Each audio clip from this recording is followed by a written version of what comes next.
Direktur Jenderal Pencegahan dan Pengendalian Penyakit Kementerian Kesehatan Anung Sugihantono menyampaikan beberapa hal yang perlu diperhatikan pemerintah ketika mengevakuasi warga negara Indonesia dari Wuhan.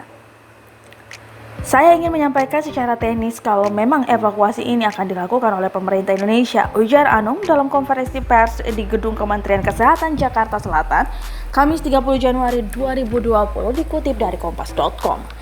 Anung menjelaskan pertama pemerintah harus mengetahui detail status dari WNI yang ada di Wuhan. Detail tersebut mulai dari nama, alamat, serta visa kedatangan.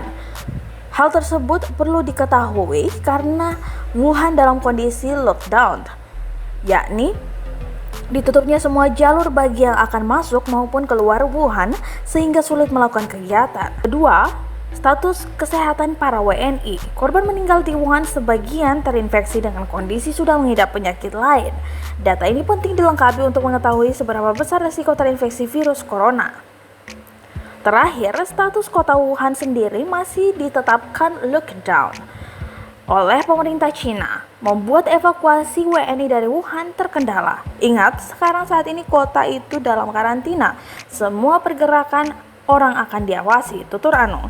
Di samping itu, Kementerian Kesehatan bersama Kementerian Luar Negeri dan pihak terkait telah menyiapkan sejumlah skenario untuk mengevakuasi WNI yang ada di Wuhan.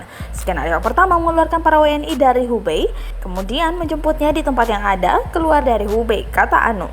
Skenario kedua yaitu mengevakuasi WNI keluar dari Cina dan membawanya kembali ke Indonesia jika memungkinkan.